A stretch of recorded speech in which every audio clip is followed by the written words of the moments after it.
Olá, sejam muito bem-vindos ao podcast Observa Rio. Eu sou Geisa Rocha, jornalista, coordenadora do Movimento Rio de Impacto, e estou aqui com a Inessa Salomão, economista, professora e diretora do Observatório dos Negócios de Impacto Socioambiental do Estado do Rio de Janeiro. Oi, Inessa, tudo bem?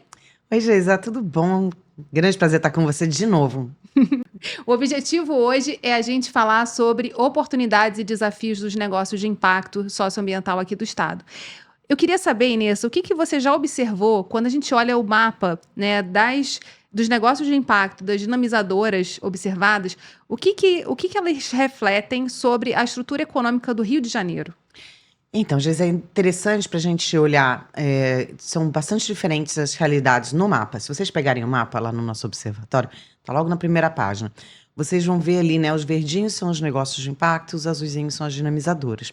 As dinamizadoras não necessariamente estão só no Rio de Janeiro. Dinamizadoras do país todo atuam no Rio de Janeiro. Mas os negócios de impacto, eles estão concentrados. A gente vê uma concentração enorme desses negócios na cidade do Rio, Niterói e na Baixada. A gente já achou negócios de impacto em mais de 40 municípios do estado. Inclusive, assim, desde a Costa Verde até o norte e noroeste fluminense. Mas ainda assim, a gente tem uma concentração de mais de 60% deles aqui na cidade do Rio. E aí tem mais uma coisa interessante. Eles estão concentrados também na orla. Eles estão vindo da Barra da Tijuca até o centro da cidade e muitos deles têm sua sede ali nessa região do centro. O que é interessante, né, Inessa, porque quando a gente vai estudar o Rio de Janeiro, a dinâmica econômica e social, você vê que as pessoas se deslocam da Baixada Fluminense principalmente, né, mas de outros lugares também do estado, para o Rio de Janeiro, aqui compram, aqui consomem. Então, nada mais, assim, nada mais óbvio, né, se a gente tem essa informação, de perceber que os negócios de impacto social acabam seguindo essa lógica. Mas tem um ponto importante também que a gente costuma tratar, que é o fato de que esses negócios, essas soluções, elas ultrapassam fronteiras, né? Sem dúvida. A gente vai ver esses negócios, principalmente dos serviços. Você sabe que isso é interessante, Geisa? A gente tem, quando a gente olha nos resultados do observatório, muito mais negócio produzindo serviço do que produto. E serviço escala mais rápido, né? Aquela ideia de que você consegue vender não só no seu entorno, ali em volta do seu, do seu negócio, de onde ele está a sua sede, mas você consegue vender para o estado todo, para o país todo e até, inclusive, internacionalmente, que é uma coisa bastante interessante. E aí tem a ver também, se a gente for levantar aqui algumas questões, da própria acessibilidade, a questão da internet, que funciona melhor, né, na cidade do Rio. Tem que mudar isso, mas enfim, é um ponto. Você tem os dados, as informações, o que o empreendedor precisa de infraestrutura está mais consolidado na capital, né? Tá, inclusive quando a gente vai olhar para as incubadoras, aceleradoras e outras dinamizadoras, as mais importantes do Rio realmente estão na capital. A gente tem incubadoras no Norte Fluminense muito interessantes, existem outras ao redor do estado como um todo, e inclusive eles fazem essa relação, como eu disse antes, com outros estados, como você encontra dinamizadoras que atuam no Rio de Janeiro, estão em Brasília, e também é interessante que a gente encontra dinamizadoras do Rio de Janeiro que atuam em outros estados, por exemplo, da Amazônia. A Amazônia tá no foco, né? O Rio Grande do Sul deslocou um pouco o foco por uma questão de assistência e enfim. Mas a Amazônia, hoje em dia, quando você fala de editais, muitos deles estão com esse olhar, por conta até das agendas ambientais que vão acontecer, em resolver os problemas na Amazônia. Sim, e a gente vai ter muitas oportunidades de falar sobre isso, principalmente quando a gente fala dos ODS ligados à questão ambiental, e a gente olha para o que vai acontecer no Brasil em termos do G20, que vai ser exatamente na Amazônia. Então, acho que não são só os brasileiros, mas o mundo todo está voltado para isso. Mas, de fato, qual é a relação da Amazônia com a economia do estado do Rio de Janeiro? Ela está localizada exatamente nisso. Quais são os produtos e os serviços que a gente consegue lidar de um para o outro? Os serviços que, por exemplo, os negócios de impacto provêm para os estados da Amazônia Legal, ou seja, está falando aí da Amazônia, está falando do Pará, a gente está falando de Rondônia, Roraima, enfim. E ao contrário também, a gente pode falar, por exemplo, de alguns negócios de impacto que trazem seus ou produtos ou trazem suas matérias-primas para usar no Rio de Janeiro e acabam também fazendo esse serviço florestal de manter a floresta em pé, que é bastante importante. Você tem contato com outras iniciativas de observatórios fora do estado do Rio? Sim, sem dúvida. A gente começou trabalhando na Academia ICE, é uma ideia de um mapeamento de ecossistemas de inovação social, que é um pouco mais amplo do que ecossistemas de negócio de impacto. Mas nessa lógica do ecossistema de inovação social, éramos 18 professores que estávamos em diversas regiões do país. Hoje, a gente pode falar assim, eu posso falar com tranquilidade, que, por exemplo, no Rio Grande do Sul, que está sofrendo toda essa tragédia, existe ali um observatório de negócios de impacto e inovação social, que está se constituindo, que está justamente buscando as mesmas coisas, saber quem são, onde estão, e obviamente isso vai ser extremamente relevante agora. Um outro lugar que a gente também tem isso acontecendo, mas é muito menor, se a gente for comparar com o Rio de Janeiro, seria, por exemplo, o Mato Grosso, que está ali na fronteira, né? Quando a gente fala de Amazônia, a gente não pode esquecer que uma parte do Mato Grosso também é cortada pela Amazônia Legal, é um dos estados da Amazônia Legal. Então ali você encontra menos negócios de impacto, um ecossistema menos dinâmico, ou a inovação social ainda está muito mais relacionada à questão das organizações não governamentais, as questões ligadas à universidade, por exemplo, do que necessariamente os negócios. Mas eles estão lá. A gente pode também falar da Bahia, a gente pode falar do Rio Grande do Norte, é interessantíssimo. O que está acontecendo lá, olha, eles são inovadores.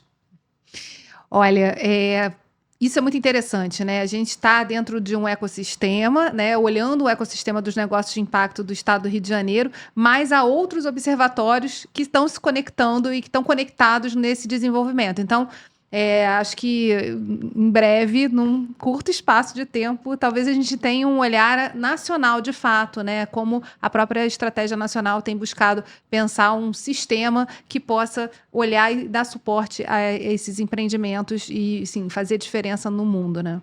Isso é muito legal. E a gente vê, mesmo quando a gente fala de estratégia nacional, que muitos dos problemas se repetem.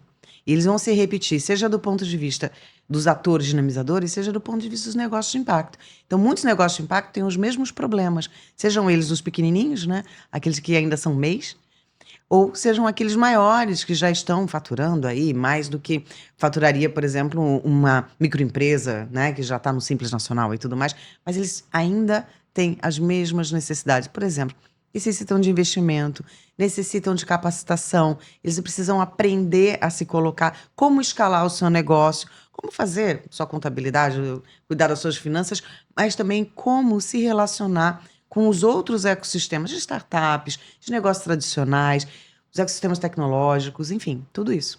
E aproveitando esse gancho, a gente vai chamar agora o nosso quadro Palavra do Empreendedor.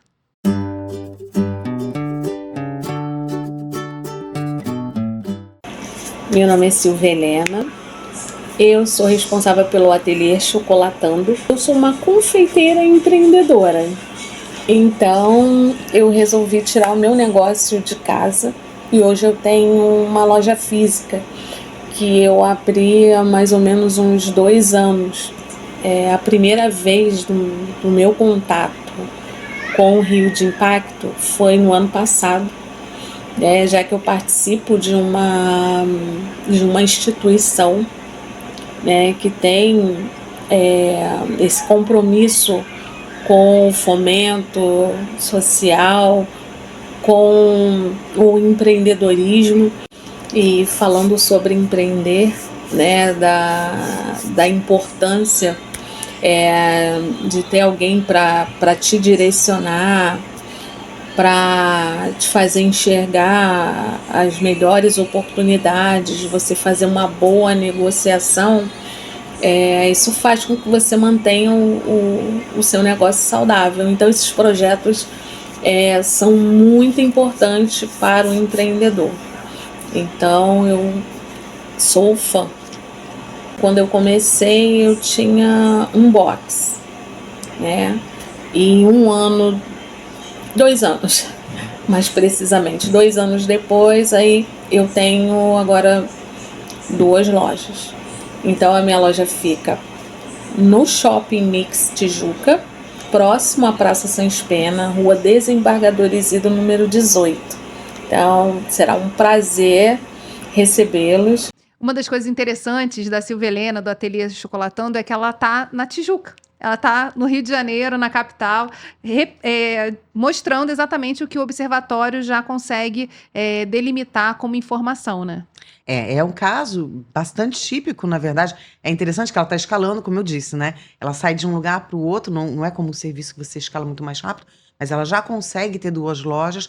Ela está na cidade do Rio de Janeiro, no município do Rio de Janeiro, que é onde estão concentrada a maioria, e faz parte do ecossistema. Ela fala de rede, ela fala, fui lá, fiz parte de um projeto, fiz parte de um programa. Isso a gente vê o ecossistema florescer. E estar dinâmico, como a gente precisa que esteja para que ele possa crescer e se complexificar. E é isso, né? Então, a parte do consumidor também é isso. Agora que eles conhecem a Silvia Helena, eles podem ir lá comprar um pouquinho de chocolate. Gente, é uma delícia. A gente vai, como tudo que é bom, precisa acabar por hoje. Mas quarta-feira que vem estamos juntos aqui no Observa Rio e eu espero vocês. Até lá!